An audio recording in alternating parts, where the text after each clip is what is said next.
So we will wait for a few more people to join and then we can start.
So welcome to week 4 of the NPTEL TA session for deep learning.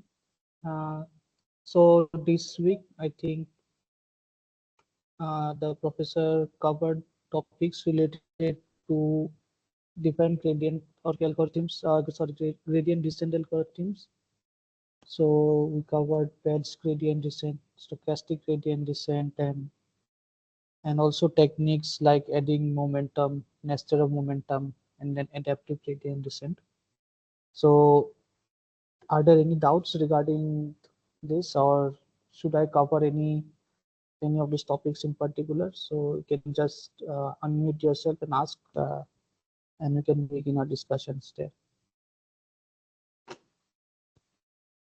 Because these gradient descent algorithms are the most important part of any deep learning code that you may write, because this is the only thing that helps your algorithm learn the objective that you're trying to minimize, right?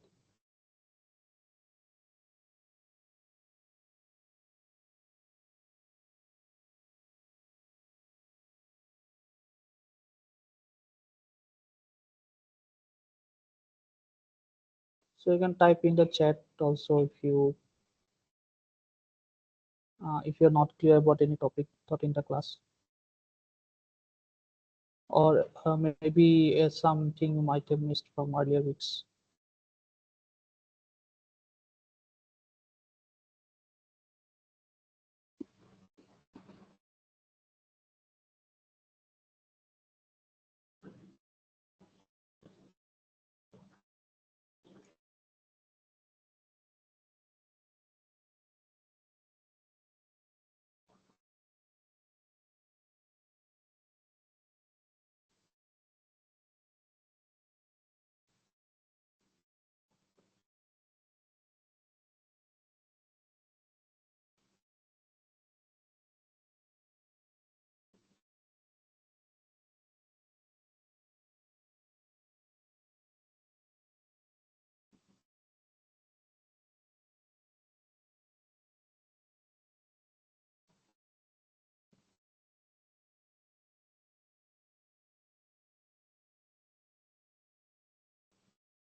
Hello.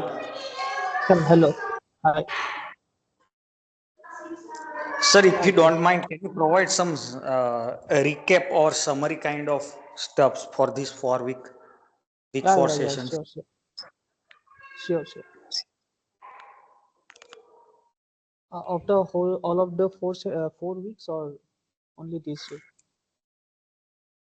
No, sir, this week, last week, sir. Yeah, sure, sure. So yeah, before that, there is a question based on data set, how to choose batch size and remaining parameters. What do you mean by remaining parameters? Atla. So we'll go to the recap, but I'm just trying to understand this question. Sir, like optimizers, how to picking that based on the data set Oh, size. okay. So yeah, so that comes under hyperparameter optimization. Like I think you were there in the last tutorial, right? When we saw that we give different settings to the algorithm and then we calculate the validation loss. And based on the setting which gives us the minimum validation loss, we take that as the best, I mean the best parameters or best setting that we have. So based on batch size, actually it depends on the size of or the capacity of your system, right? So suppose you are using a CPU,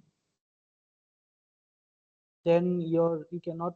So basically, these deep learnings are mostly matrix multiplication algorithms, and if you are doing it on your personal laptop, then you cannot multiply very large matrices. So what you do is you break up those matrices into small parts such that those calculations can be done fast inside your local machine. But if you are using say GPU or other such uh, the hardware, then you can maybe increase your batch size. So based on that, you have to take your decisions. So yeah, okay. Present, sir, Okay. presently I'm using high performance systems. It is 164 GB RAM Okay. and 4 GB GPU. 4 GB GPU. Oh, So yeah. okay. So batch size also depends on type of data. So suppose you have images, right? If you are talking about images, so each image will be, so if you are using say, I don't know, from, so there is MNIST data set. So each image will be of some KB size, right? And then if you take 1000 images, you will get 1 MB from that itself. But if you are talking about table style data like textual data, then if you talk about 1000 lines of text, that may itself be say 1 KB or so. So depending on the constraints you have on your system, you have to decide on your batch size accordingly. But regarding the parameters like beta or the learning rate that you will see in a few minutes, so those depends on hyperparameter optimization. Like in the class, there was something just known as line search, where you try out different learning rates and take the learning rate which gives you the minimum loss. So yeah, these parameters, the rest of these hyperparameters are mostly tuning. You have to tune it, test it on a lot of these numbers, and then take the best possible setting that you have. Sir, if any relation between data set and batch sizes, Oh, so if there any is no proportional or relation in that. Okay. So one thing is, if you we'll cover this, but for now you know what is batch gradient descent, right? What is batch gradient descent? What is stochastic gradient descent?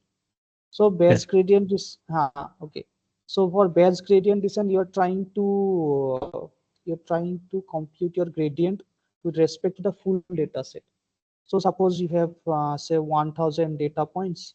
So whenever you are calculating this term, rate of change of the loss with respect to your parameters.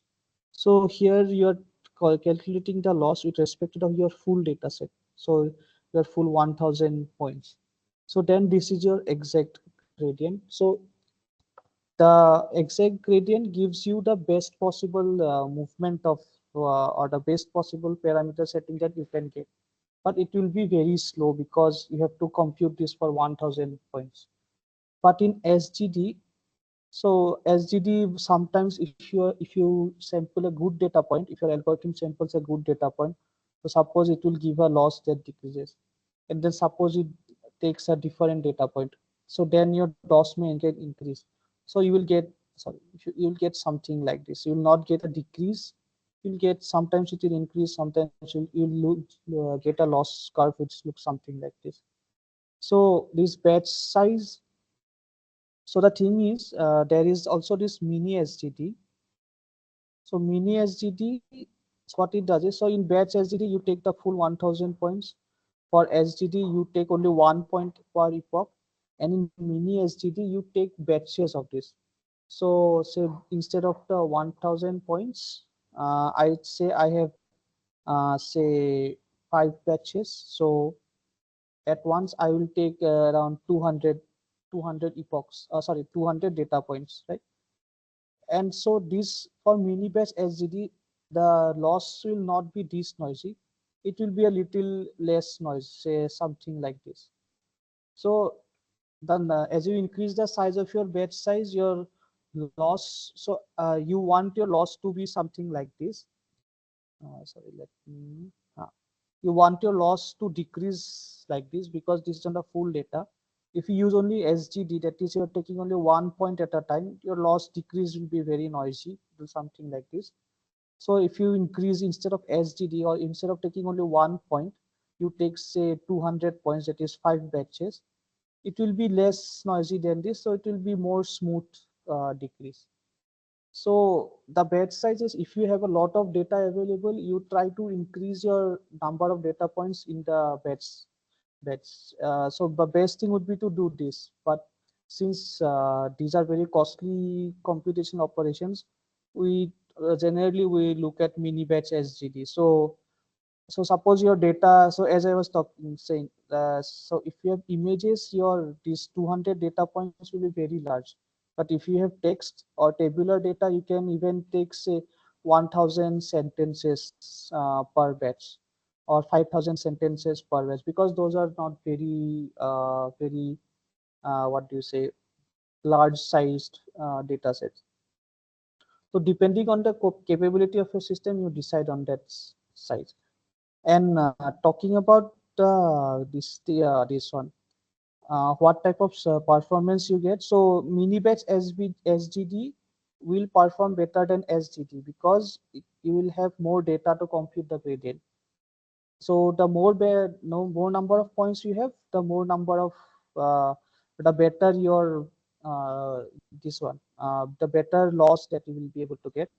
But the thing is, if you increase this, your loss, this will be very slow. So as Sir showed in the slides, right? Your batch gradient descent for 100 epochs, it only goes this much.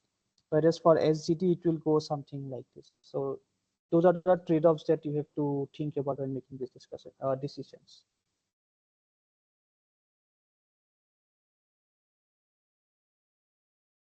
Are you clear? Sir, if a batch size is increases, the error Uh, rate is decreasing, sir. if batch size increases, your gradient of your loss is more close to the actual gradient. So ideally, you want your gradient or you want the loss to decrease in this sense.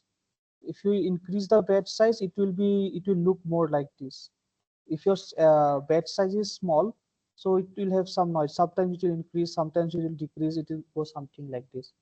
So finally, you will get to a good point. But before that, there may be cases where your your this one may also increase a bit. So you keep it at a, instead of SGD, you just say you take 200 points or 300 points. So in practice, what I take when talking about images, I take around say 128 images per batch size, because that is how it behaves on how my system is able, how much my system is able to handle. Yeah.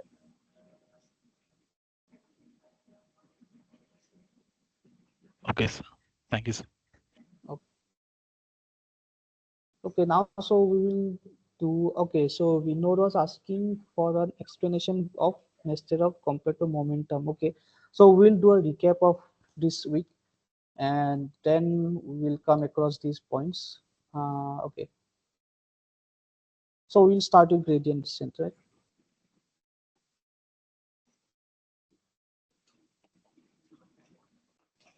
So the most basic algorithm, gradient descent. So I hope the intuition for gradient descent is clear. So suppose we have one parameters, say W, and suppose I plot the loss. So this is my loss function. So suppose my loss, if I plot the loss for different values of W, suppose it looks something like this, right? It looks something like this. So what I want to do is, because now I want to train my algorithm. So when I say I do a training of the neural network, so what are the steps of training the neural network? First, you do a forward propagation or feed forward algorithm. Then you compute the loss. Then you do a back propagation algorithm where you compute the gradients, and then you update the weights. So what do you update? You update these weight parameters during back propagation. So that much is clear, right? So during back propagation, you update the weights. Update your W are your parameters. So now the thing is, how do you update your weight? Because you're initially, suppose you are at this point, say you are at W naught, and your loss is something like this. Say L is your loss, and now wait, someone is. I'll mute this.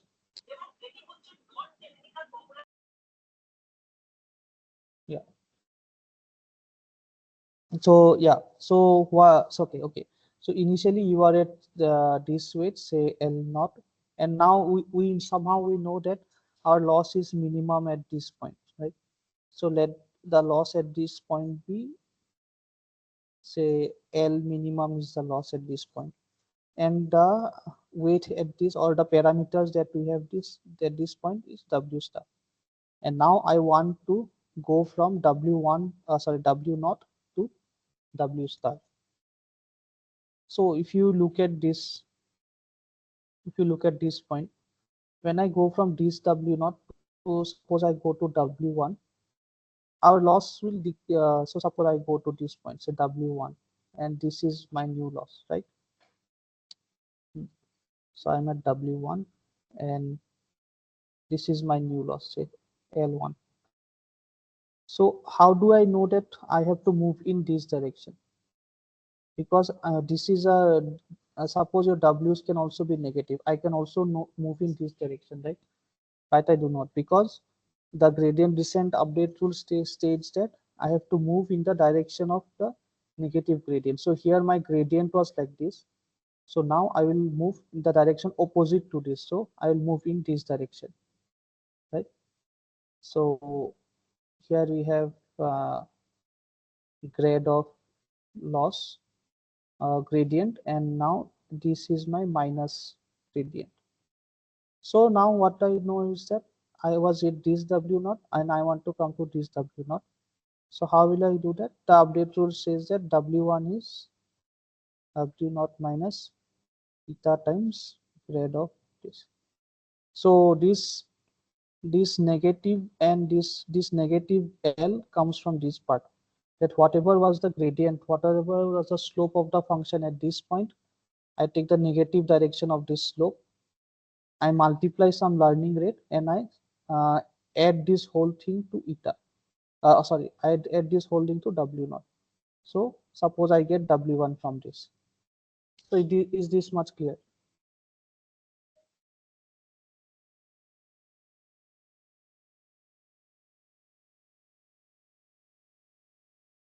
Okay, so hopefully this is clear.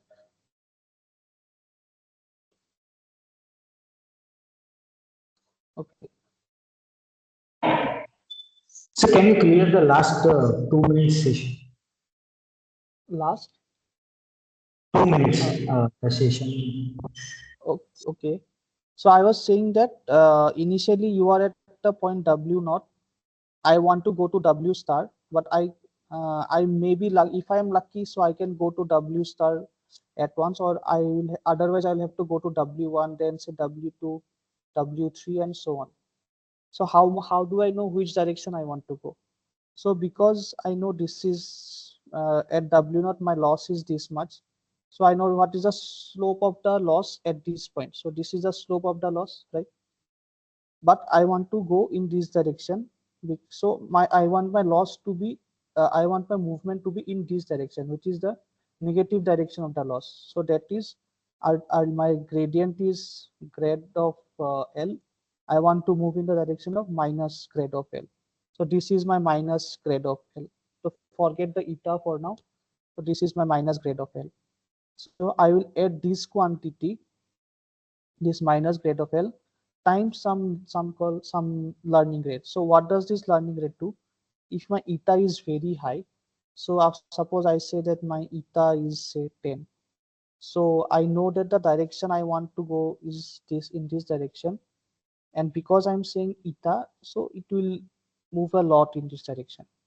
If my eta is small, it will say it will move only this much. So this eta controls how much. So this thing gives us a direction. This thing is the step size, tells us how much further I want to go. So if this is high, I will go a long distance. If this is small, I will go a short distance. Is this clear? Think Yes, Yogesh. sir. Yes, sir. Sir, how this direction is decided? Shall we go to the downwards or shall we go to the upwards? At point W0, you say that we have to go to the in negative in downwards direction, slope. Yes. Okay. So whenever you are minimizing, so what is this function? You want to minimize. So this is your loss, right? This is your loss. Yes, And sir. now I want to minimize this loss. So of course you will want to go in the direction where your loss minimizes. So here if you see, if you go in this direction, your loss will increase, right? Loss will increase. Yes, So I don't want to go in that direction. So if I went in these directions, I will go somewhere here. So if I go somewhere here, our loss may be very high in this case. So this is a minimization problem. So I know that I have to, in order to minimize this loss, I have to go into this direction using the negative of the gradient. So mathematically, we can show this by using the Taylor's approximation. So let me show you.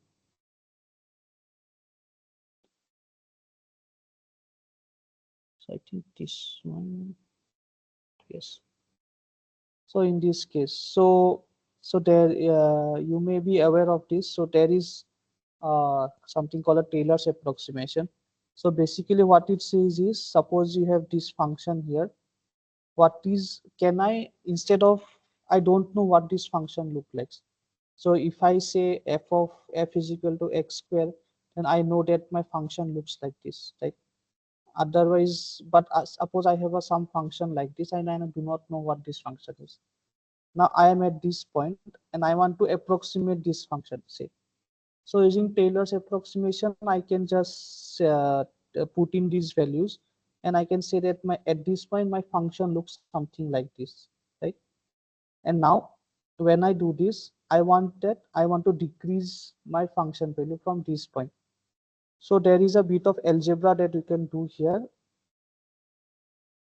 So yeah, so at this point, so I want that I am an H, I am at W naught, and I want to move a bit H. So I am at W naught here, and I will move some some H amount in this direction, and I want this quantity. I want the loss at this point to be less than the loss of the at this point.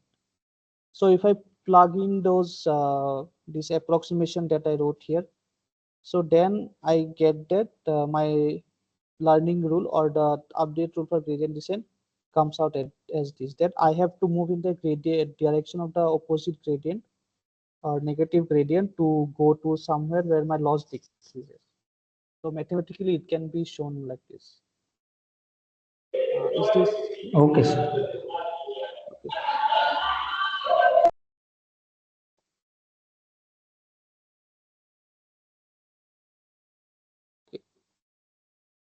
So now yeah, so we talked about learning rate as well. So how learning rate controls how fast you want to go to that. So after that, what was covered?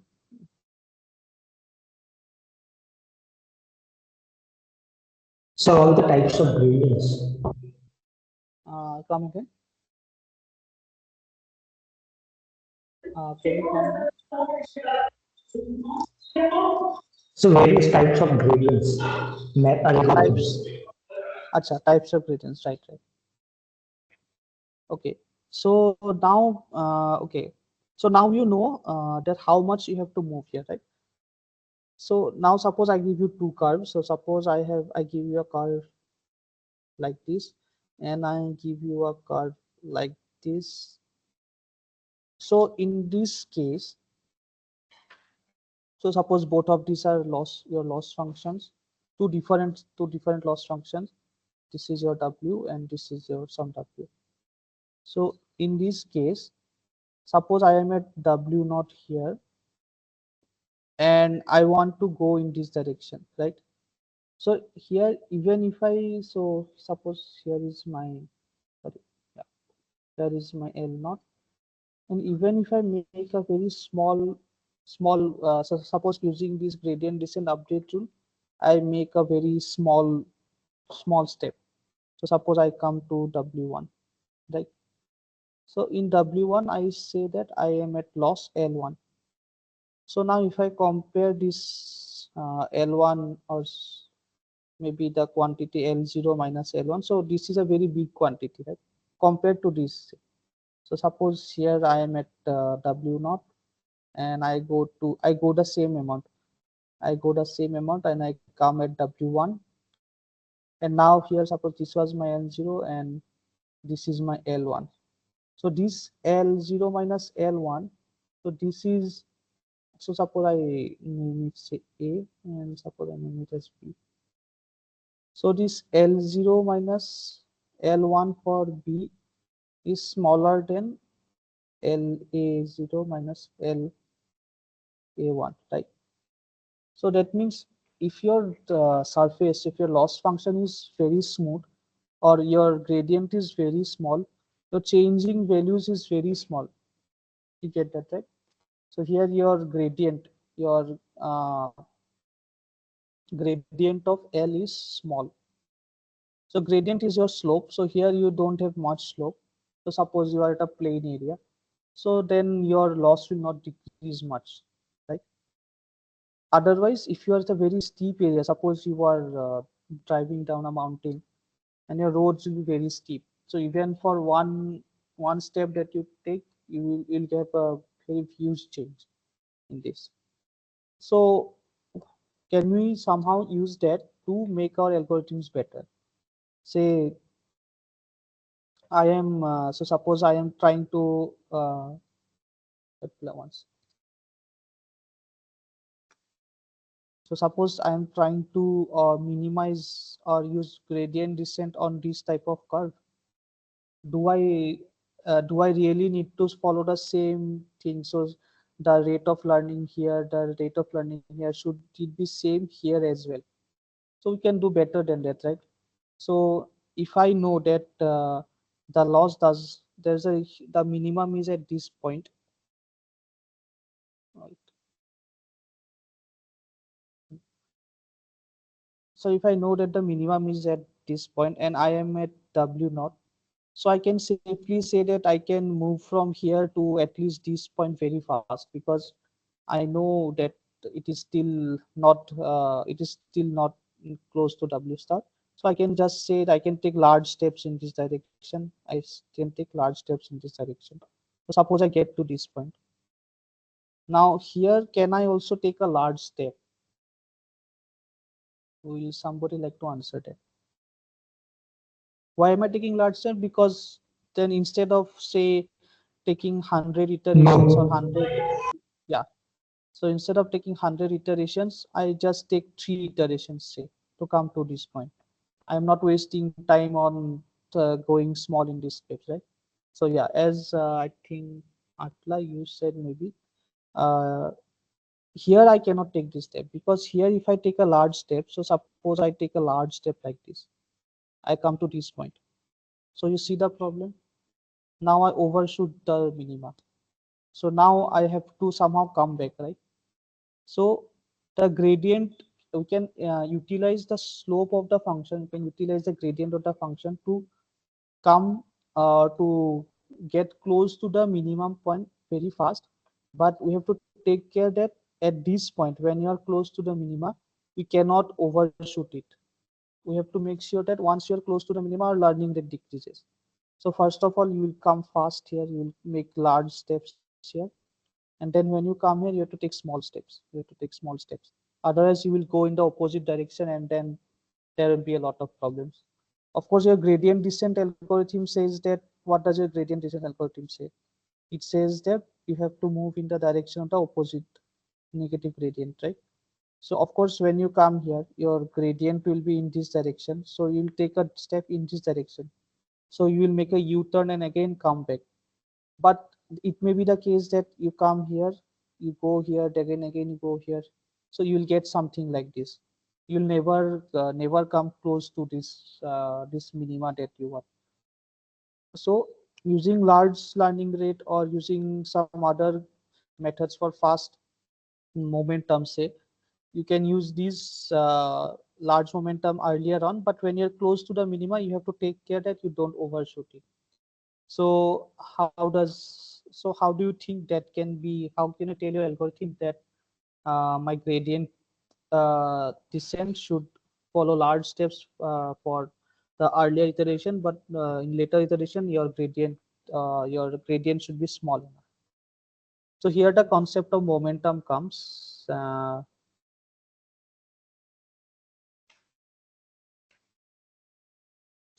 I'm looking at the slides to write the correct equation. So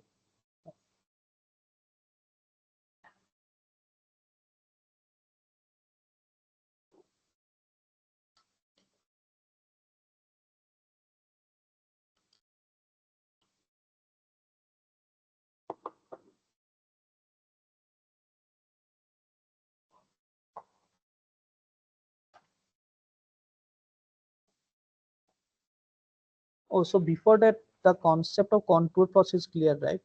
Before we go any further, what are the contour plots? Uh,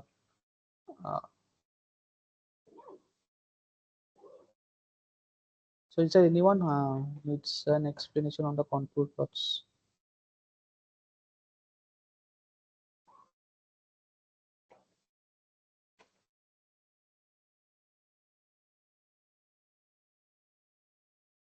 Okay, so I hope everyone is comfortable with contour plots. Okay, so when I was talking about momentum, right? So what happens? Suppose you roll a ball down a hill, right? So if your hill is very steep, your ball will move fast in this case. So if you have a ball, it will move steep very fast in this case. And then if once it comes to the plain area of your ball will slow down, right? Because that's what happens, because you don't have much gravity working on the ball at this place, so it will slow down. So this momentum term that is used in these deep learning algorithms is gradient descent type algorithms are so the term momentum comes from the physics. So when you learned about momentum in high schools, you throw a ball and what is the momentum of that ball at some point. So how does the algorithm know when to speed up or when to slow down? So there comes the concept of momentum, right? So you have this update step as given in the slides. So at time step t. So now I talk about time step t. What happens at time step t? What happens at time step t minus 1? What that is the previous iteration, and what happens in the next iteration? It is time step t plus 1, right? So for what we have here is gamma times update of t minus 1 plus learning rate grade of w. This was the momentum term, right? So what was your gradient descent update? So your gradient descent update was Wt plus 1. Sorry, I made a mistake somewhere. This is a Wt. Hold on.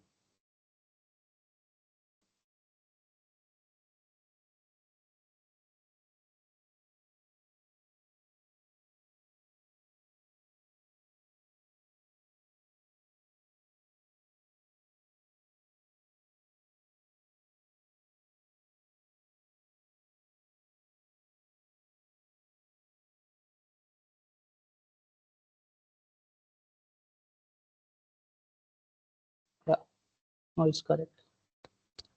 So you have your Wt plus 1, which is Wt minus your updated t. Now what I'm saying here is this.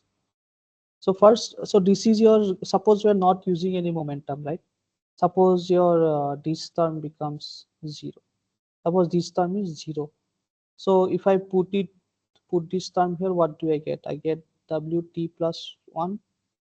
The Wt plus 1 is Wt minus eta W. So this is the simple gradient descent that we have. So this is nothing new.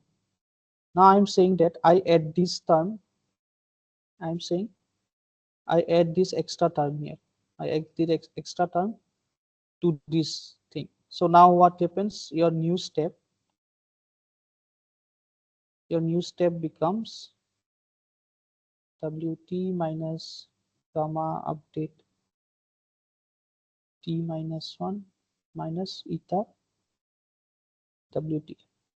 So here you see earlier when you were doing gradient descent, we are only, so for me when I am writing grade of L, this is same as saying grade of Wt. So the notation should not be confusing. So I'm saying that when we are doing gradient descent, so this is simple gradient descent. From W naught, we are just moving this much step forward. But now I'm saying that from W naught, we'll move this much step forward, which is same as before. But I will also have this extra step, which is your momentum term, right? So what does this momentum term do? So if you look at it, so suppose I write down what is your update, initial update, which is 0. So initially you have nothing because you just started at this point. You don't have any history of the problem, right? So that is 0. So then we go to update 1, which is the next step. So now your update 0 is 0. So this term will be 0. And then you have eta times W1. So what does it mean? So it says that when I am, so suppose this is W0, I'm not going to die. So suppose this is W0 and this is W1. At W0, you had no initial information how much you want to move because you don't know what is the slope at that point. But when you're W1, you know what was the slope here, right? You know what is the slope. So say, so whenever we are going to say do W2, so W2 depends on this update, right? W2 depends on this update 1. So now at W1, I have information about what is the slope of this function at this point. So consider the ball which is rolling down a hill. So at some point the we know what is the how much distance the ball has covered, how much height the ball has covered, and we know at this point that it has a slope of this much, that if it is a large slope, we know that we can go fast because this is a large slope, right? Or if it is a small slope, we know that we don't have to move fast, it is a small slope. So now using this new information, we'll update W2 as we know what is W1, we know what is the slope at W1, and also, hold on a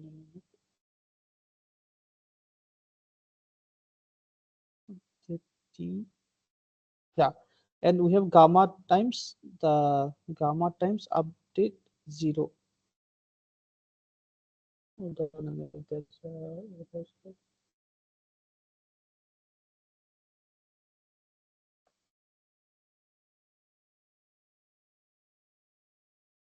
t plus 1. This is W1. This is W1. And this is actually for WT, we won't have an update because now we have gamma times update 0, which is equal to 0. But from gamma W3 onwards, you will have W2 minus eta W2 minus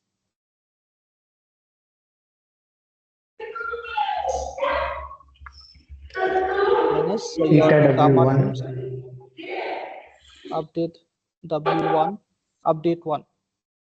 So you see this, right? So as we go more and more towards the minimum, as we go more, we know what information we have from the previous step. So in the lectures, I think the professor gave an example where if you are going to some place, I don't know what is some place. Suppose you are going to a movie hall for the first time. So first of all, you will just go very fast because you know what is the general location of this place. So because you know that your movie hall is say in Delhi, so you know how to go to Delhi. But after going to Delhi, you have to move to a specific location, and then you have to ask people, right? So then you cannot go at 100 kilometers per hour inside Delhi. You have to move slowly because your roads are small, or you have to look for information where to go. So that is the same case here. So at these points, we know which direction I want to go, so I can make large steps here. But as we get close to the minimum, we have to take small steps because what happens, as you saw earlier, I think one of you mentioned, at this point, if I take a large step, we'll just overshoot it. Uh, so similarly, at this step, we have to take care that we don't overshoot it. Now we'll come to this issue later. Is there a question? So here we can say that slope is a major factor which plays an important role. Can you come in? It was not clear. So can we say here in this case, in momentum descent, the slope is a major factor which plays main role. Yeah, slope is a major factor. So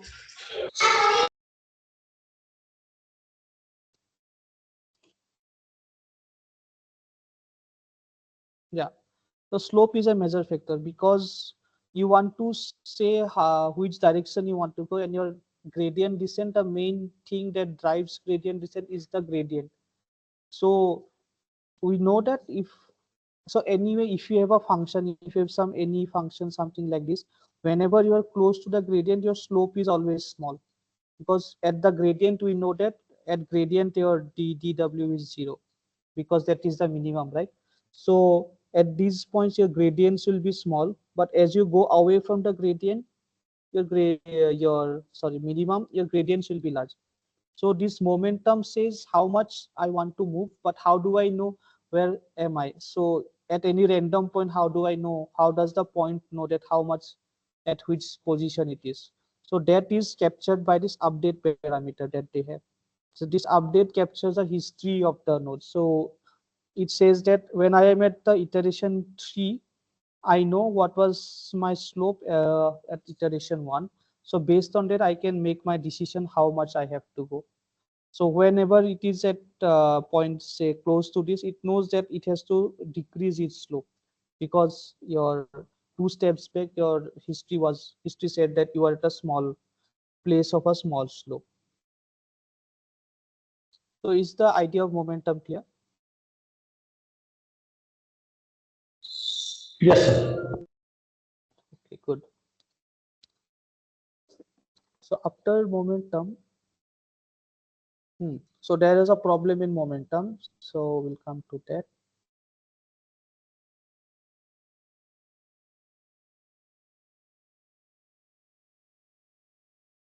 Hmm. So now we come to this problem, this piece, right? So we saw that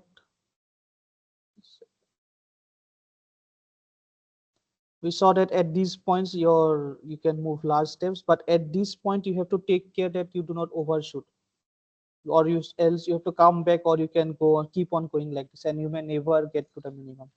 That is a issue. So the next algorithm that was proposed was this nested of accelerated gradient.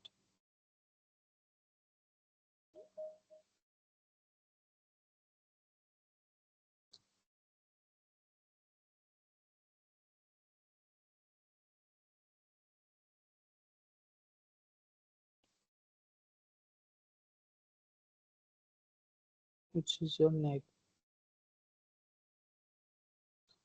So till now what we have seen is that you are at some point and you look at the history of the point. History says what is the slope of the place that you are at. So that is, you look back and see how much steep it is, and then you make your decision.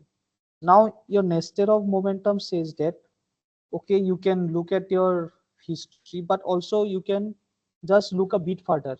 So suppose you have something like this, say, take this example. At this one, if I look at the history, I saw that this is a very steep slope, right? So I know that this update will be very high in this case. But if I look ahead, I also know that there is not much steepness here. So instead of this nag algorithm, it takes care of that. Say I take into account what is my previous history of the object, but I also look at the future one step ahead of the object. So so for that is written as a form of three equations. So we introduce something called a look ahead. So I will write down the equations as used in the class, and then we'll discuss. So we have W look ahead, WT gamma times T minus 1, and then your update is same as before. Update at T is gamma times update T minus 1 plus,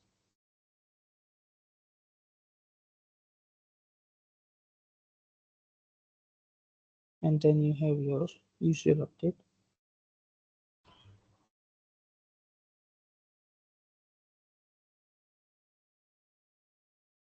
So now look at the so look at the difference between this and momentum. So for momentum, we had this update step, right, where we look at the history of the object and then the gradient at the current step.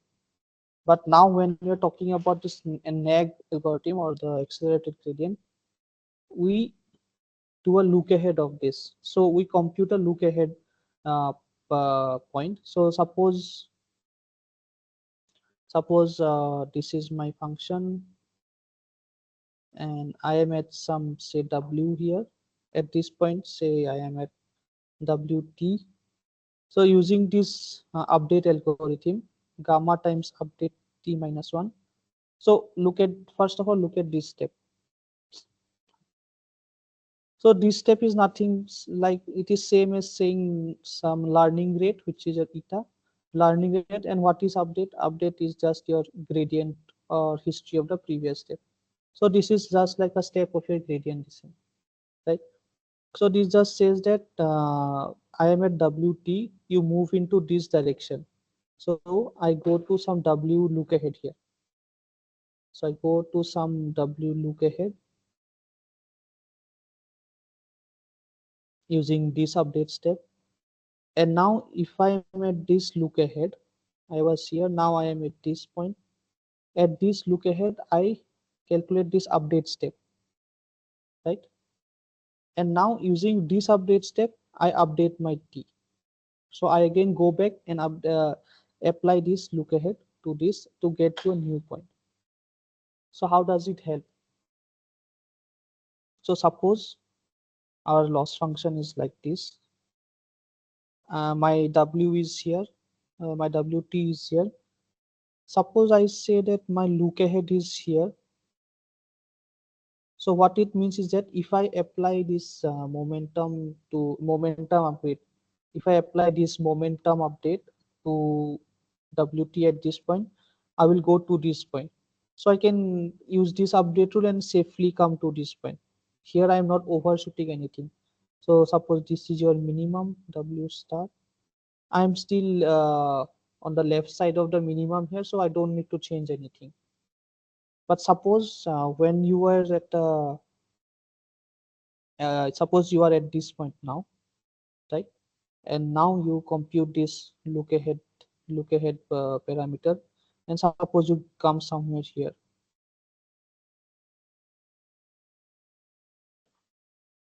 So now if I come here, so look at this earlier if this thing was positive, now this thing will be negative, right? So suppose the gradient at this point is say positive, say plus 0.5. I'm looking at this thing here, plus 0.5. And now once I apply this look ahead, compute this look ahead, I come to this point, and here my gradient is say minus 0.5. So that means I have overshot the minimum point, and now this will try to push my update. So whenever I compute wt plus 1, because the gradient sign changes, it will try to push my update close to w naught. So earlier what was happening at momentum, because this is a large momentum, it will go here. Again, it is a large momentum, it will go here. Otherwise, you will go here, then you will come here. There will be a lot of these things. But now this is giving me some information that uh, my loss at this, or my gradient at this point is this much. So I don't have, I will not make this much of an error. Suppose I will make a small error. Instead of having these type of things, I will have small type of errors. So again you will come here, again you will come here, and then it will converge faster to the minima than the momentum algorithm. So that is the look ahead. Look ahead just says that after you make this update, where will you be in the future? So if you are at a good point, so well and good, you move in the direction. But if you are at a bad point, it will try to, because the sign of your gradient will change, it will try to push you towards the minimum. So you do, so that you don't step ahead. So that is the intuition behind the nag algorithm. Is this clear?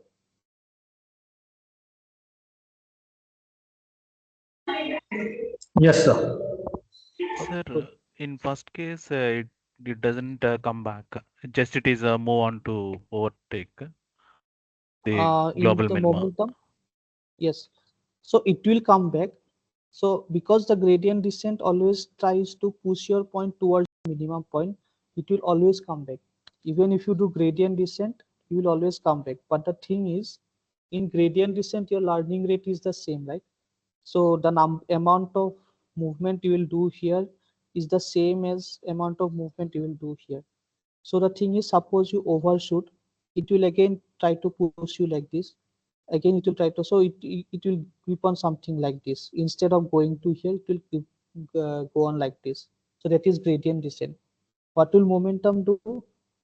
You will move large steps here, you will make small steps here. But even then, from here, you will go here. Again, you will come back. So you will have, this is better than gradient descent, but even then there will be some oscillations here. So this neg, it tries to reduce these oscillations. You don't keep oscillating for a long time. So in some time you will converge to the minimum. So these different variations of momentum, it just takes you close to the minimum, and then once you are near the minimum, it will try to converge as fast as possible without causing any of these oscillations. So you come here, so these things will happen very less, or the quantity of these oscillations will be very less. Okay.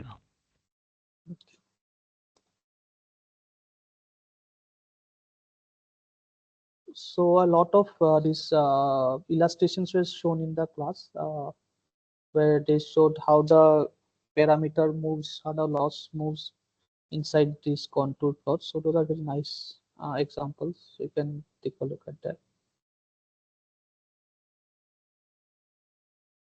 Yeah, so now we discussed about SGD before, so I think I will just repeat it again because some of you joined later.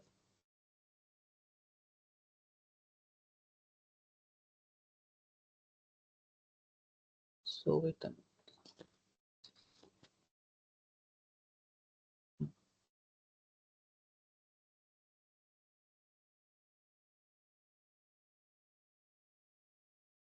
Now coming to gradient descent again. Suppose we're talking about gradient, or maybe we are talking about momentum. But whether we talk about momentum based methods or neg or maybe gradient descent, the thing is you always need to need this quantity, right? You need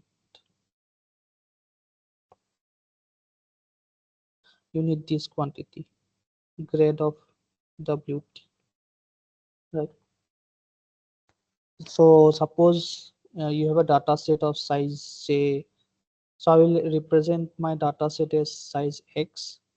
So suppose you have number of points as say 1 million points.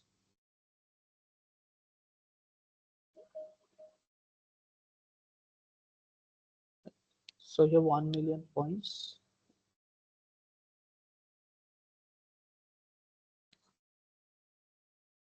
Hmm. So now your loss, whenever you calculate the loss, you have some w as some parameters in your data set, and you will compute the loss for each of these 100 million points. So you will be having a huge factor of 1 million points, right?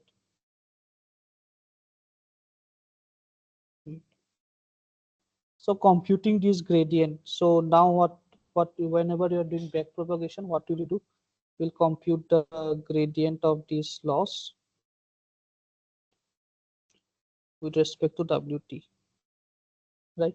So now you have to compute this loss for 100 million points, and then your wt is also, so for if you are doing a very large neural network, say, so suppose, I think in a previous class uh, we discussed how to compute the number of parameters, right? So the number of elements in the weight matrices between two layers. So those are, so if these are very large dimensions, say suppose you have a neural network which input layer is some input layer, and then hidden layer of say 100 neurons, another hidden layer of say 500 neurons, and then some output layers say 10. So these weight matrices are very huge, right? So this wt, whenever we are talking about wt, it will contain all of these parameters, which may be hundreds or billions of parameters. So computing this derivative of 1 million points with respect to these 100 billion parameters, so that will be very costly, right? Because it will lead to very large matrices. So we cannot use batch gradient descent directly. Once you can use if you have a very good system, but for common people or the systems that are available to us, you cannot use batch gradient descent directly. So you need huge volumes of GPU, you need huge volumes of CPU power to do this. So in that case, what do you do? So what do we want? We want to compute this quantity, right? We want to compute this quantity. So suppose I have my loss function here. So suppose I have my loss at time t, my loss is at this point. At time t plus 1, my loss is at this point. So suppose my loss decreases like this for batch gradient descent. When that is when I'm using, whenever I say the batch gradient descent, that is I'm talking about full data. Suppose my loss decreases like this. So suppose at time, so suppose this is time. At time t equal to 0, my loss is something like this. At time t equal to 1, it is something like this. At t equal to 2, it is something like this, and so on. Or instead of t, you can just say that these are your parameters. W0, W1, W2. And now what I want is I don't want to compute the full gradient because it is costly. I want to just approximately compute the gradient. So instead of having this loss function, suppose I say that I have my loss decreases something like this. Right. So are you able to see this red curve?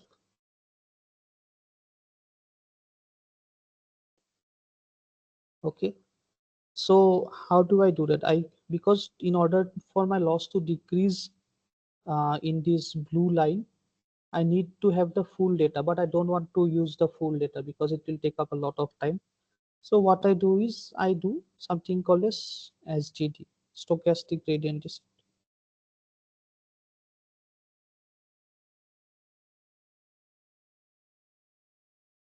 So why stochastic? So stochastic basically means there is some randomness in your algorithm, right? So suppose, what does this mean? Suppose I have this 1 million points, right? So what was gradient descent doing? If you look at if you write the code for gradient descent for x, y in x, so that is for all the data points. For all the data points, you compute your gradient of w. So gradient at its x, y, say, and then you do the gradient descent update, right? So w is so wt plus 1 is equal to wt minus some eta times your dw. So look at this loop. It was running for your 1 million times, and only then you are doing this update, right? So you compute the gradient, compute this dw for 1 million times, and then you do this update. So for stochastic gradient, what we do is we take some. So first I'll write the loop for some x1, y1 in xy. You compute the gradient at x1, y1, and then you update your weights.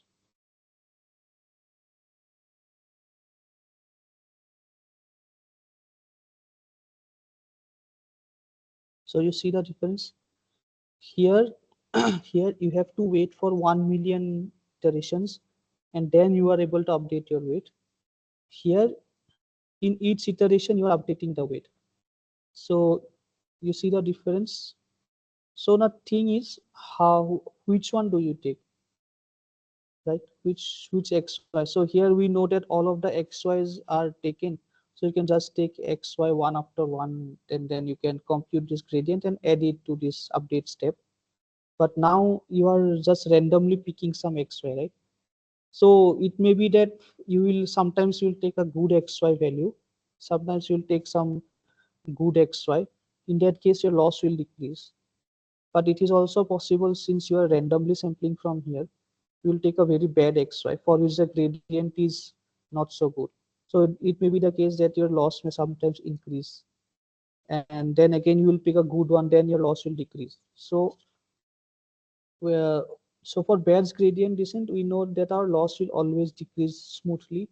But for stochastic gradient descent, because it depends on the type of data that you sample at each iteration, so the loss may be a bit like this, wobbly like this. So sometimes it will decrease, sometimes it will increase, and so on.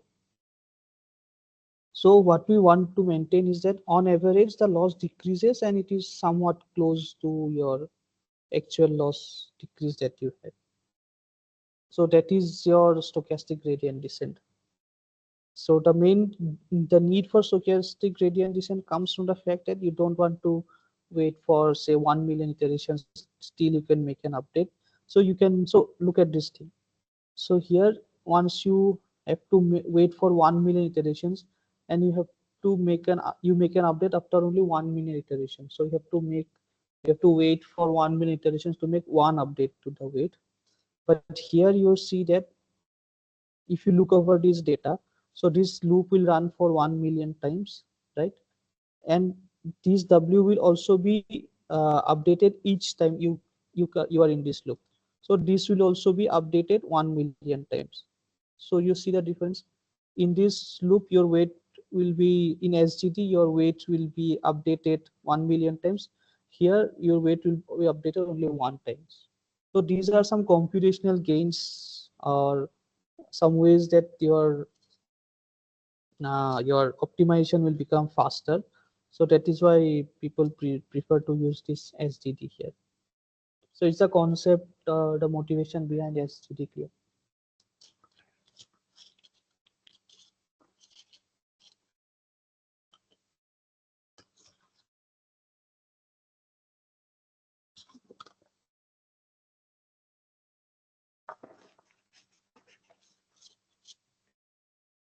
Okay. So now we come to Minibatch SGD.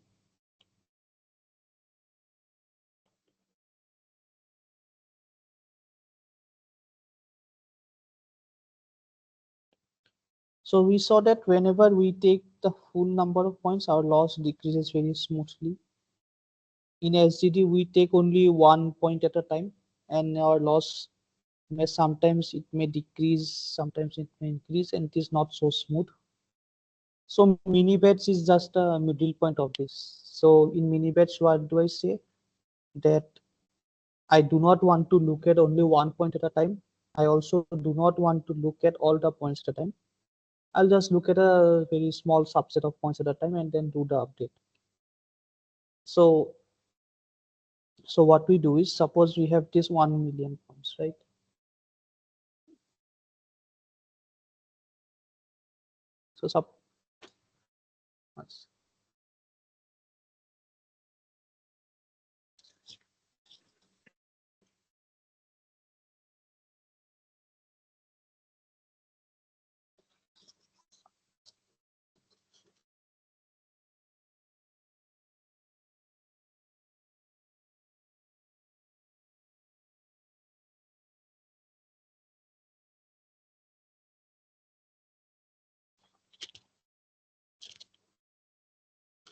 So suppose I have this 1 million points.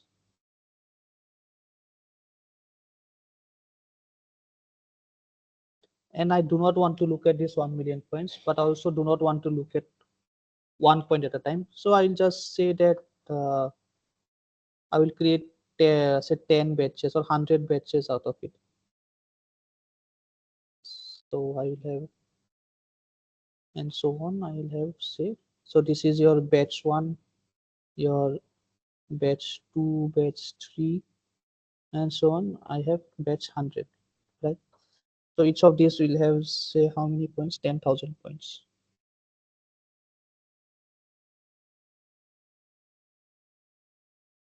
Right. So that is I am given the full data set. So suppose this array is your data set. So it is never in an array, but for explanation, I'm just saying that this is in an array, and you have 1 million data points here, and I take the first 10k points, and I say that this is my batch 1. I take the second 10k points, say this is my batch 2, and so on, and the last 10k points, and say that this is my batch 100. So now what will be my loop? So I will just say that x.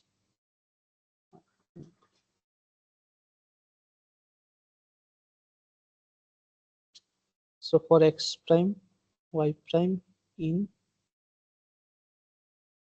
x batch, y batch. So x batch, y batch is basically I have divided this data into different chunks of 10,000 points each, and then I will do these computations. So I will compute the gradient, grade as x batch, y dash, and then our update rule becomes like this.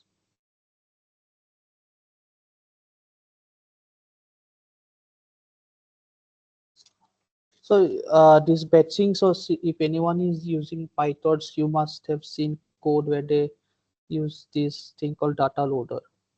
If you have not seen it, is fine. So this data loader basically it divides your data set into small chunks, and that passes it to the training algorithm. So now see, so now I am taking 10,000 points at a time, right? So instead of going just 1 point at a time, I'll just have a 10,000 points. So it has the advantage that my loss will now be more smoother. It will be smoother than SGD. It will be bad at some points, but it will mostly be smoother than SGD. So that is because we are looking at more data, and also because, see, when we are at gradient descent, batch gradient descent, after we looked at the whole data, 1 million iterations, we just update this once. For stochastic gradient descent, for looking at the data, once you look at the whole data, we have also updated this 1 million times. But here, once I look at the whole batches, since there are 100 batches, once I look at the whole data set, I will update this how many times? 100 times, right? Because once for each iteration of, or once for each batch of data. So because I'm seeing a lot more data here than SGD, my estimation of this loss will be better than SGD. And also because we are updating the weight 100 times, it will be faster than gradient descent. So mini batch SGD is the more go-to algorithm if anyone is interested in doing this, using these type of algorithms. So is this clear?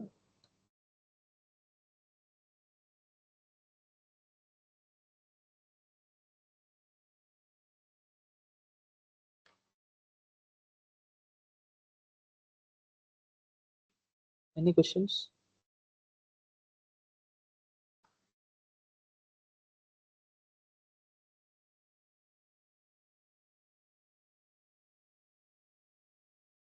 Okay, so what is covered next? And is there any question? Okay, so I think there was a question in the chat about,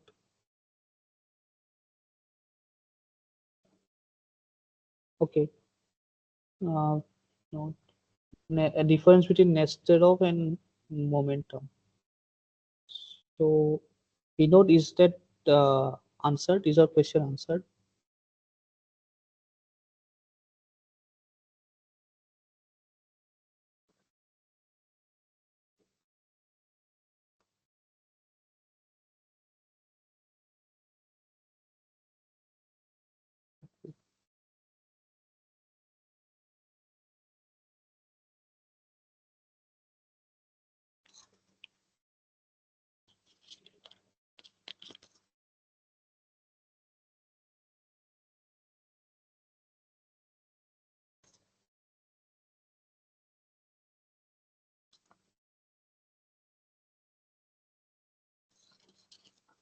Okay, I think after this we covered adaptive gradients, right? I think the adaptive algorithm was given.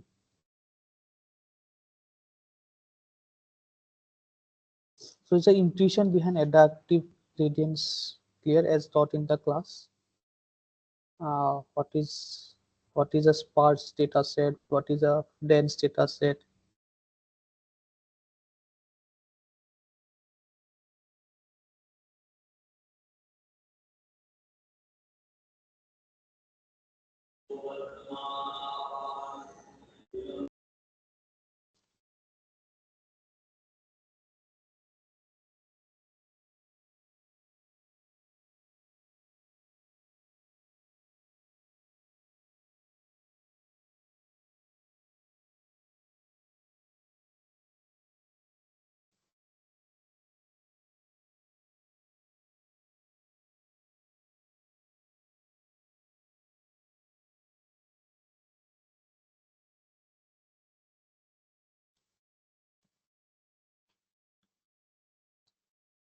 Okay, so we'll come to this adaptive thing.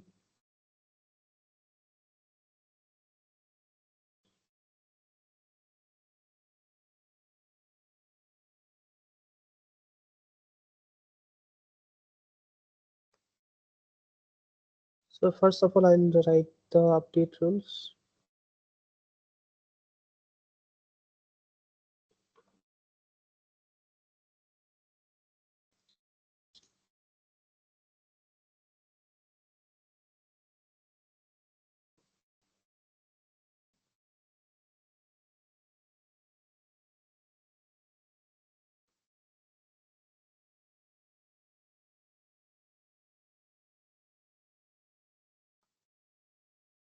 Okay. So the motivation behind this Edagres algorithm was that, so I think in the lectures the professor discussed about using discuss about a case when your data has sparse vectors. So because we know each weight is associated with a feature, right? So suppose you have 10 features, you have 10 weights, one associated with each feature. And suppose your weight is your feature is very sparse, that is there are not many entries there, right? That is you have a vector like this of say 1 million.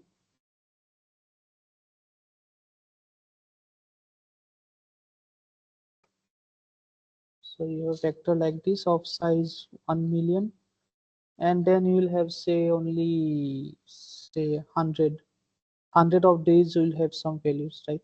And the rest of these are all zeros. So you have something like 0 0 0.1 0 0 0, some 0.5 and 0 0 0. So if we look at the update rules that we saw, suppose we are doing minibatch gradient descent with your momentum or neg, or your favorite algorithm. So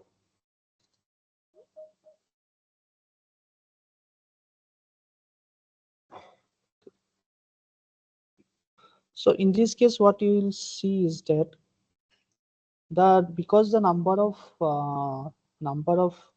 non-zeros is very small, these points will not be updated much, right? Because you don't have enough data to update this. You won't have enough data to update these points. But if you have some dense data, say all of these are, say you have this 1 million dimensional data set, 1 10 to the 6, and you have some values everywhere, 0 0.2, 0 0.3, 9.8, something like this, right? So because this data set has values at all of these points, it will always it will always be updated in each of these iterations. Suppose you are doing this mini-batch SGD example that we discussed. So this loop will run for around 100 iterations. So in each of these 100 iterations, these parameters of this will be always updated, right? Because there are values there. But it may be possible that you are choosing, you are sampling this x prime, y prime in such a way that they do not, their this values for this parameter is 0 in all the cases. So whenever you're doing a weight update, this will not be updated, right? So this will be updated 100 times. This may only be updated say one time in this 100, right? uh, Again, one more thing. So by epoch, I mean an iteration which looks over, when I look over the data once, I say that that is one epoch, right? So whenever I have looked at 100, sorry, 1 million data points, I say that I have completed one epoch. So yeah, so whenever we are doing this, say mini-batch SGD, your dense vectors or your dense features will have weights which are updated each time, say 100 times. But if your features are sparse, it will be updated say only once. So that may create an issue, right? Because some weights will be learned very well because you will have an update at each step, and some weights will not be learned much at all. So if your one time is lucky, some it may be the case your weight will never be updated because you have such sparse the vectors for your data points. So in that case, what we do is we use this ADA. ADA grade is basically adaptive gradient.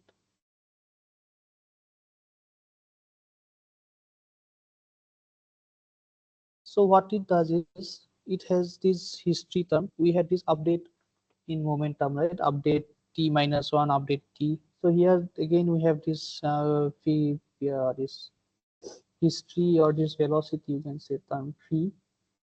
and it takes your uh, this thing, your gradient at that point. Okay, so there is a question. Oh, by iteration I mean, so see, so if I look at Minibatch SGD, this is a for loop, right? So this for loop will go over each of these. So there are 100 batches, right? Each batch has 10,000 points. So that means this is an one iteration. So you will look at 1 million points once in this step, right? When you look over this 100 batches for 10,000 points, you look at your data set once after this step. So that is what I mean by one iteration over a data set.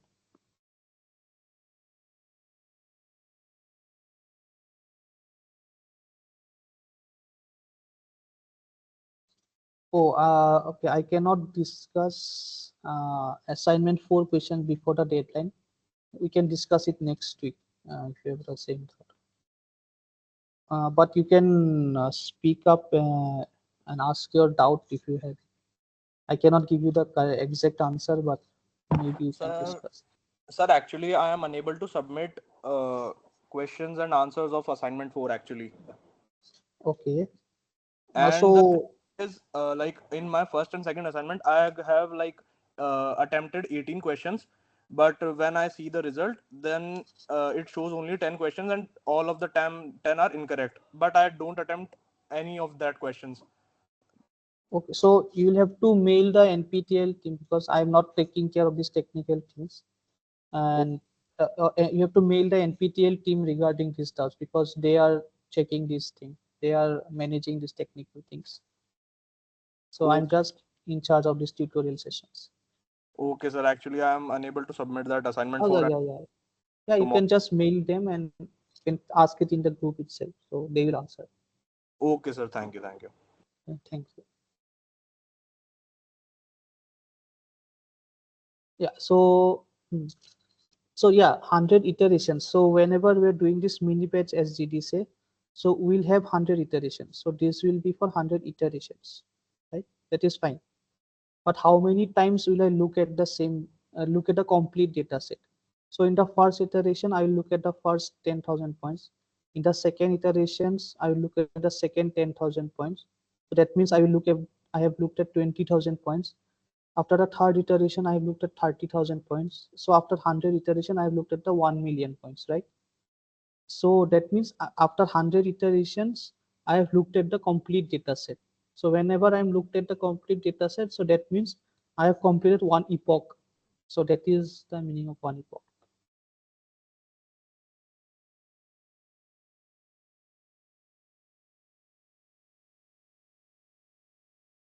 Hmm. So the benefit of ADA grade is this.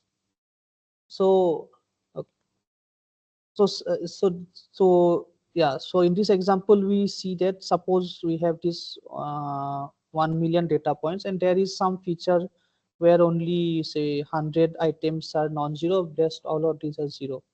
So if you're doing a mini batch gradient descent, so you may pick up points for which this feature is always zero, right? So this feature, the weights for this feature will never be updated because all of these are already zero, and for this case, so that weight will not be updated.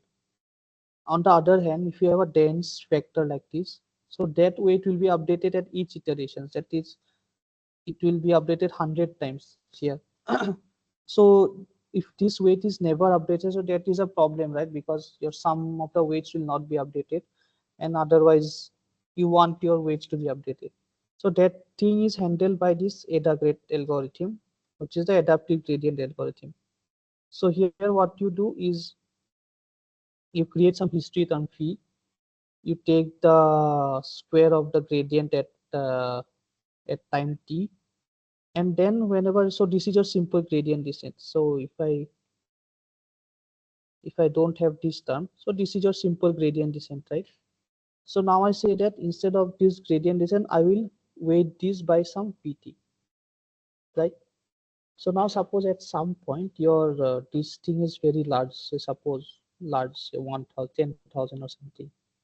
So if this is large, so this thing will be small, and now we know that your gradient at this step is large, so we don't need to make much change at all because it has already been updated say 100 times. So you divide it by this square root quantity. I'm not sure about the square root, but you have to during some calculation that comes about. So this adaptive gradient just controls how much, so that no weight is left out, right? We do not want this sparse weights to be left unupdated. We want to update each and every weight, and if some point is updated a lot of times, we can say that let it rest for some time. And if some, so suppose if vt is small, that is some weight is not updated at all, we want to update it by large quantity. So we want to update each of these weights that we have by the same amount. So that is why we have this adaptive gradient, where we maintain this term and divide it by this term. Is this clear?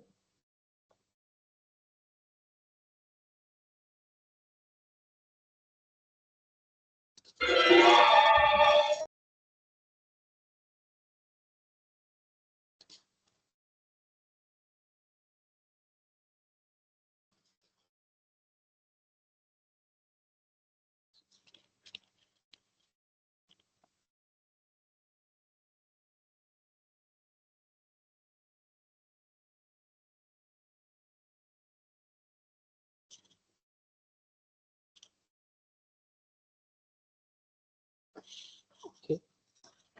So I will go once again. So I'm talking about, so suppose you are talking about, say,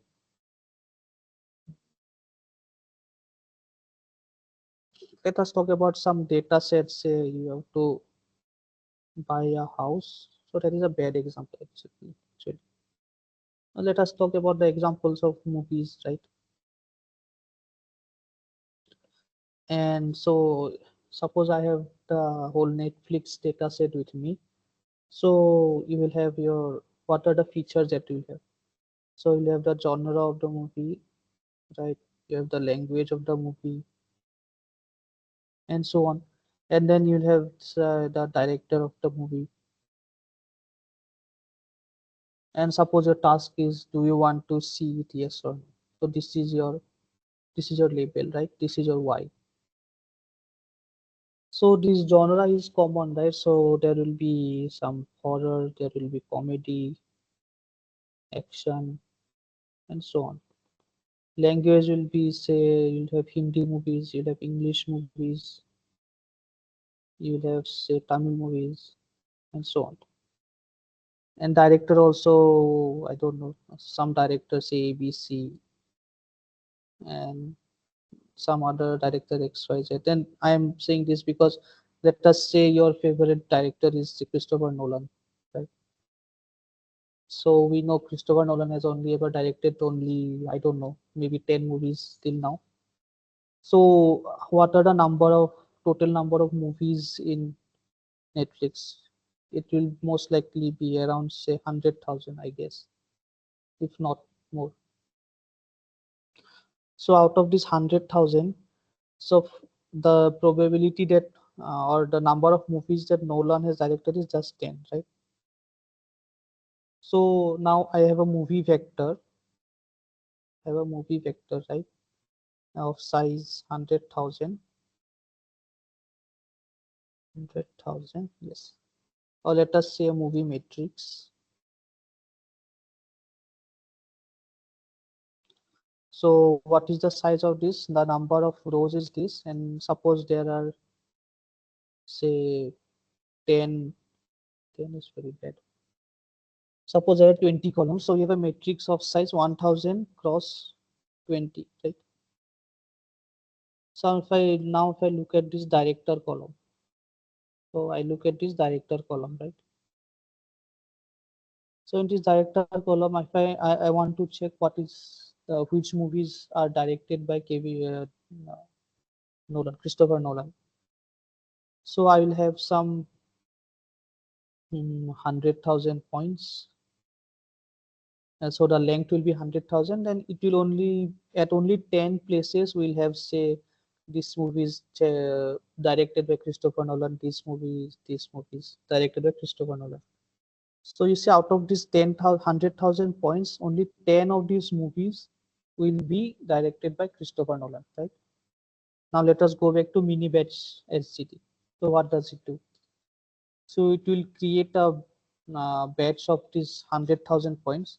So out of these 100,000 points, you are creating 10 batches of say 1,000 points. 1K here, 1K here. So this is your batch 1, batch 2, and 1K here, say batch 10, right? So whenever you are doing, so suppose for the first batch, so for the first batch, you will take one data, say the first 1,000 data points here, right? 1K data points for the first batch. So in this 1K data points, you will have only say one data point which has been directed by Christopher Nolan, right? One data point whose director is Christopher Nolan. So that means whenever you are doing this update, so only so one more thing. So for each of these genre, you have some weight. So you have weight with respect to genre, weight with respect to language, and then some weight with respect to director. So in these points, in these 1,000 points, say, since your Christopher Nolan directed movie is only one, this weight will be updated only once out of say 100,000 points, right? So again, there may be some example where your weight will never be updated. So suppose when I talk about these blocks, say something from, I don't know, 3,000 to 4,000. Suppose in this block there is no movie which is directed by Christopher Nolan. So when you are training the Minibatch SGD with that block, your weight factor will not be updated at all. So that is not fair, right? Your says this genre, this factor will be updated each time, or but this director wala factor weights will never be updated at all. So this mismatch happens because your data was sparse. And what is the result of this? So some weights should be learned very well, and then some weights will not be learned very well. You will never get close to the minimum. So that is how you use this weight adaptive gradient algorithm. So adaptive gradient says that you maintain this history term VT, and based on this VT, you update your learning rate, or update your this thing, do your gradient descent updates, right? So at some point, if some vector is updated a lot of times, so this VT value will be large, right? Because this gradient will be large. So in the denominator, if this is large, this thing will be small. So your weight update will be small if that has already been updated a lot of times. But say for this weight factor which is associated with director Nolan, so that will only be updated say 10 times. So then this will be small, and if this is small, this will be large. So the weight for that will be large, or the step will be large. So adaptive gradient, it controls how much it says that you want each weight factor, you want each weight to be updated the almost similar amount, and we do not want it to be updated a lot for some feature. We don't want it to be updated less for some feature. So that is the basic idea behind adaptive gradient. Is that clear?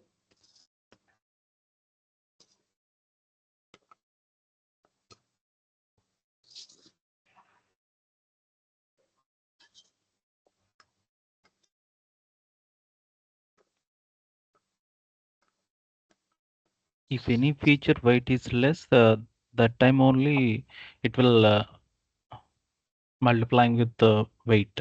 That means, so Yeah. So we're looking into this mini batch, right? So if this is the mini batches that is created, this is your batch one. This, suppose this is some batch say 5.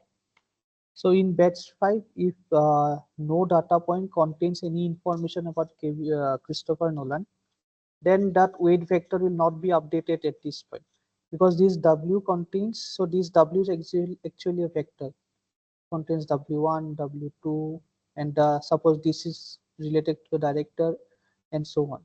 So WD will never be updated if that data point is not that feature is not present in this mini batch that you have chosen. Right?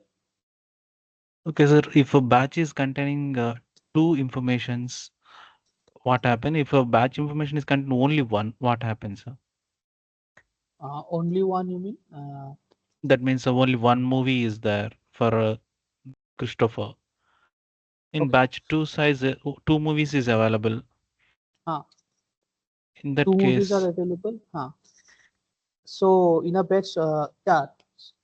So then your is weight WD, which is the weight for director, will be updated for Christopher Nolan as well, because that data point is present in your batch. But if it is not present, it will not be updated. Suppose you want to make that update, right? So then that is not fair, right? Because your because you did not have data, your this thing, your weights for that is not being updated. If it is present, it will be updated. If it is not present, your algorithm will not learn anything about.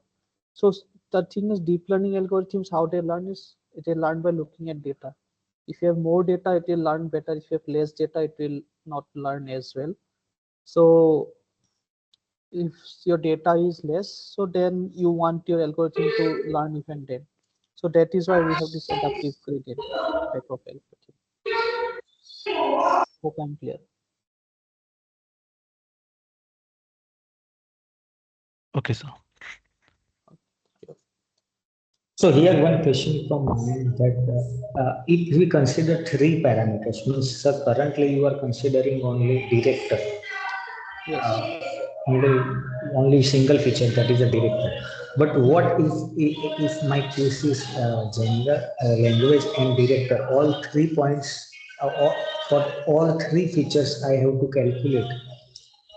And Okay. then in that case, how it will work? So then this W vector that you have here, so this W vector will have W1, so this is W1, W2, and this is W3. This was W2 and W3. So when I say W t plus 1, so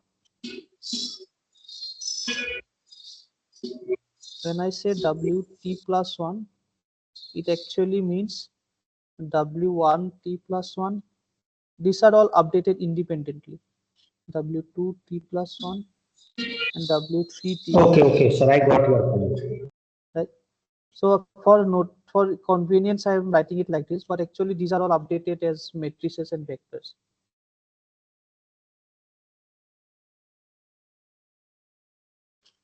Okay, so I think the last algorithm that was discussed in the class was RMS prop. So I think I cannot. Uh, so in the class, I think the professor showed an example where even if you are using ADA grade, you may not get close to the minimum. So then you have a different type of update, which was this RMS prop algorithm.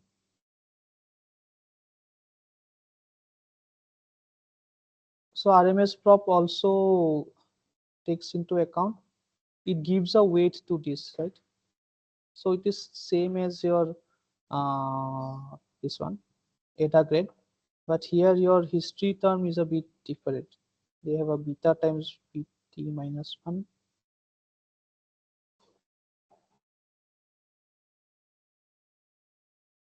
So again, these algorithms are already, so whether you are using PyTorch or TensorFlow or any other library, these algorithms are already implemented there. You just have to call say RMS prop and give your input as the learning rate and these beta parameters, and it will train it by, it has already been written how to compute the back propagation, how to compute the update rule and all those things. So yeah.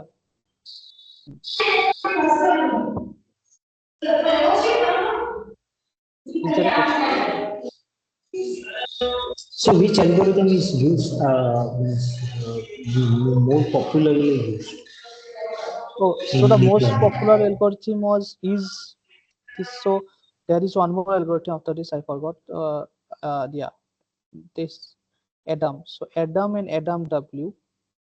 So these are the most popular algorithm that are used. So these Adam and Adam W are based on adaptive moments. Moments means you want your. So what was our goal? Our goal was we had this the loss curve, right? Minima, Convergent. minima. Uh, yeah, we want to. So whenever we are doing a stochastic SGD, we want to have the same rate of loss as the batch SGD. So we saw that stochastic SGD has both of these, all of these squiggly lines.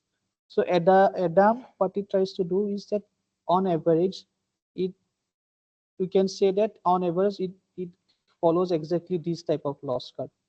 On average, in the sense that if you do it 100 times, so say 90% of the time it will follow this loss curve.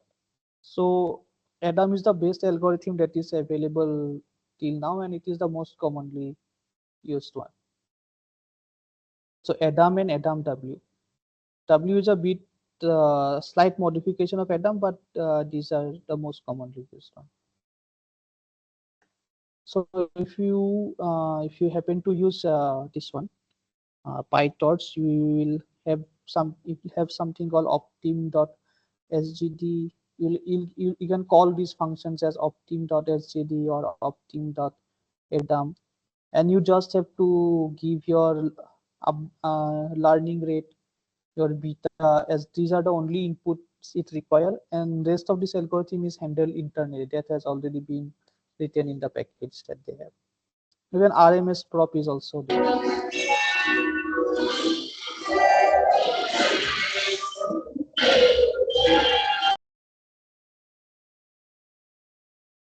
So I think this covers most of the topics covered in the last week. Are there any other doubts regarding this?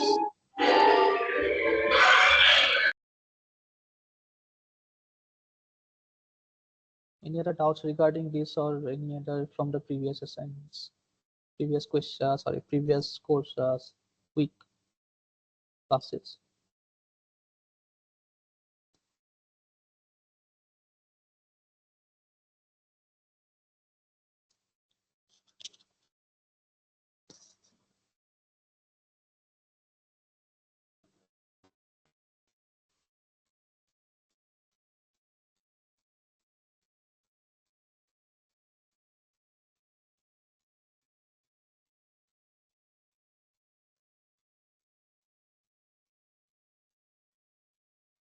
So the deadline for this assignment is on 21st, I guess. Right? Yeah.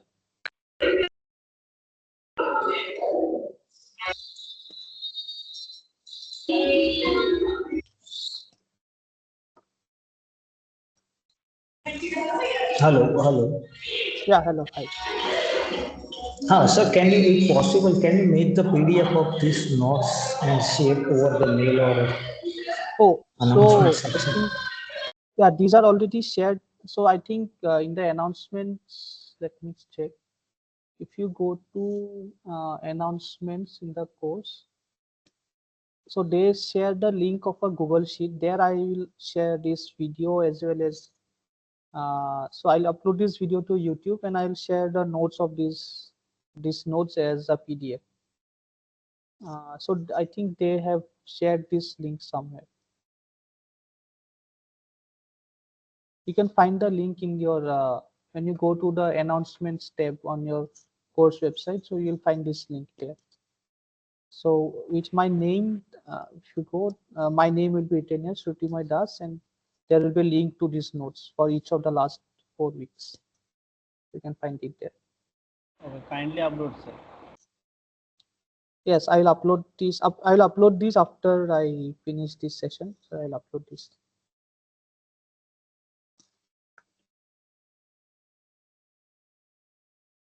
Thank you. Thank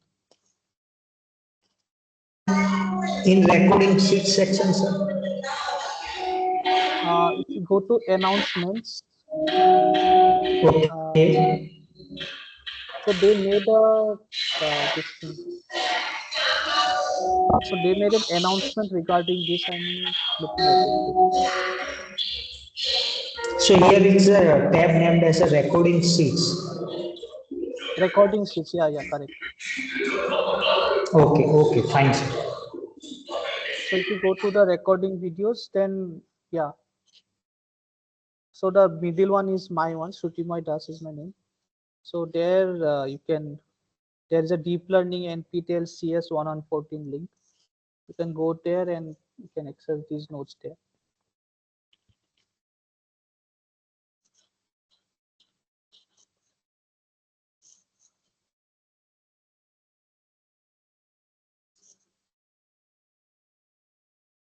So I have not uploaded this yet, so I'll upload this after the end of this session.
Excuse me, sir.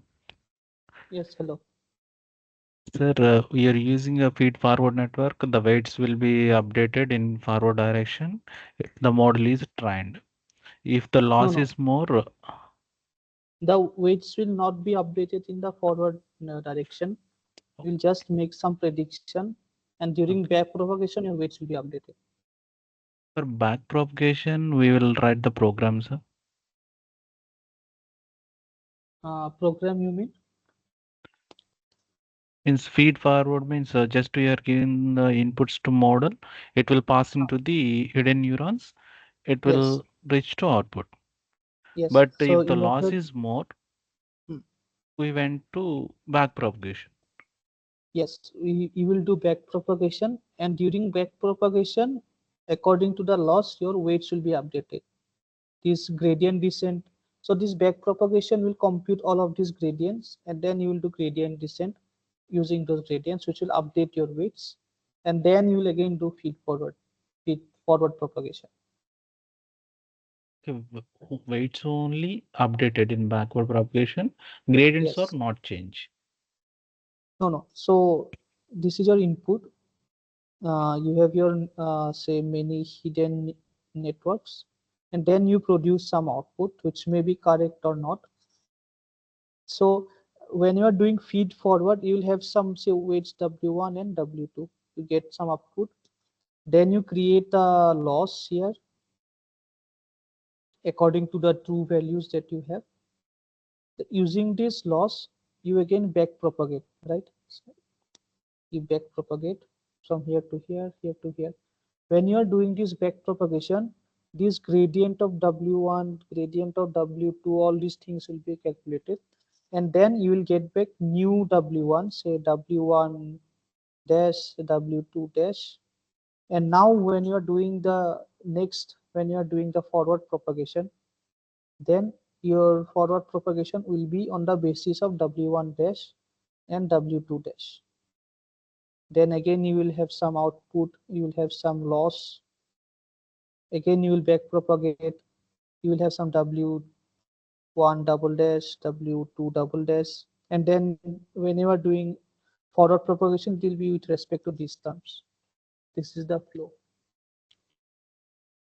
Okay, every time based on the loss, we are updating the weights. Yes, based on the loss, you are updating weights. If your Okay, loss is very small, your weights will not need to be updated much. But if your losses are big, you will need to update a lot. Your gradient descent will take large steps. So which are, so what I mean is that if your, this is your minimum, right?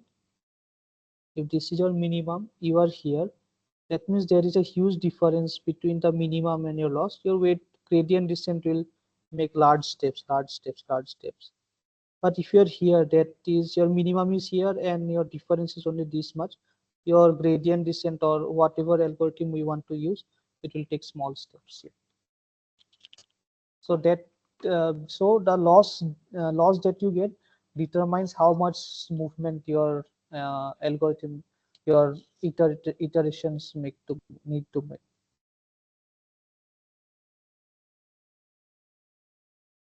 Is that clear? Sir, can you explain that this thing with the small code, sir? Oh, okay. Oh, okay. So instead of a code, because writing explaining a code is not be feasible, I'll just give you a block diagram, right? So suppose give uh, I have a data point say x. I'm considering only one data point x, and suppose I have only a single neuron. We are not considering a large one. Suppose I have the weight of this neuron is say 0.5, and let us consider some sigmoid function here. Again, we have another neuron, say it has weight 0.7, another sigmoid function, and we are getting some output, say, I don't know, 3.5, right? This is the prediction that you are getting. And suppose my true value is 5, right? So now 3.5, so there is a gap of 1.5 here. So based on this, so this is my loss, right? Loss is now my 1.5, right? Now, because this is a sigmoid, we know what is the, whatever loss we get, what is the derivative of this loss with respect to this neuron. We know this thing. So suppose this is 2, this is 1, say H2, this is H1. I know what is dou L, dou H2. I also know what is dou L, dou HL. I know this because I know what is the derivative with respect to this sigma. So I know this formula. So now I'll go back this function. So I will compute these quantities. So it will have some formula here. So based on this, I will get some quantities for W2, say grade of W2. For this, I will get some quantity, say grade of W1, right? Now our what will be my W1 dash? So earlier my W1 was 0.5. I have some learning rate, say eta, and then I use this value here, dou L dou H1. So suppose this quantity is say 0.01 and eta is say 1 for my case. So now my W1 dash will be 0.5 minus 0.01, that is 0.49. Similarly, I will update W2 dash. Suppose I get something like 0.68. Suppose. Now when I'm passing again I will pass x1, right? So now when I'm passing this, for h1, my weight will now be 0.49, which is this one. And again I'll have sigma. Again I'll pass it through h2. I will have weight of 0.68, which is this one. And again I will get some output. Say now, because I have updated the weights according to the loss, so it will improve, right? Suppose I get to 4.8, right? Now again I have a loss of now 0.2. Again this will be back propagated. These things will be updated until I get this to be equal to 5. So when loss is 0, our algorithm will stop at that case. So that is the complete flow. So the gradient descent happens at these steps. When you are updating each of these W1 dash, W2 dash, this is where you have this gradient descent or this ADAM or NAG, whatever, whichever your favorite algorithm is. It happens at these steps whenever you're updating these weights during back propagation. Sir, if the value is more than 5 instead of Oh, 4, 4. that is possible. Suppose our value is say 6.5. So because that is an error, so again it will until say I say that I run this training algorithm for 1000 epochs. Within 1000 epochs, by epochs I mean 1000 times I look at these points x1. If I get the value equal to 5 before that, it will stop. Otherwise it will keep on running for 1000 epochs and we'll take the best loss. So suppose the closest we get is say 5.1. So that is the closest that we get. So I will take the model that gives us the best loss, because the loss is now just 0.1. I'll take the weights which with respect to this model, and then say that this is our trained model. Sir, suppose we have to take the 10 epochs. In that Mhm. one epoch is got the 0.1, remaining is got either 0.2 or 0.4. Among those, it will choose 0.1 epoch. Yes, yes, yes. 0.1, the epoch which gives the minimum loss. Okay, when I'm So testing the model, it will holding the weights of 0.1. yes, it will hold the weights when you have the losses 0.1. Yes, Thank you, sir. thank you. So Siddhi, how do you know which gradient method to use? So nowadays the most popular methods to use are this ADAM and ADAM-W. You can just call them in PyTorch using say optim.adam here. So otherwise, if you have smaller number of data, you can just use gradient descent in a straightforward manner. So mostly we use ADAM or ADAM-W for the data sets that we use now. So it depends. So, so like the amount of loss we are having, like based on that, do we select the gradient descent we'll be using? Not loss. It actually, there is no hardcore theory for this. It basically, for some data set your ADAM may be very good. For some data set you may use RMS prop. So it depends from problem to problem. But in general, practically most people prefer to use ADAM because it gives very nice results experimentally. So So is it trial and error? Like we should try all yeah, you can. types Yeah, and yeah, then check which works best. Yeah, that is actually the best practice. So you try with a set, say you use Adam, you use RMS prop, you try with 3 or 4 loss these algorithms, and whichever gives you the best one, you take this as your optimized algorithm. Okay, thank you. Thank you. So yes, these videos will be uploaded in my YouTube channel, which is available in the link on the Google Sheets. So thank you for attending today's session. We'll meet again next week. Thank you. Bye bye.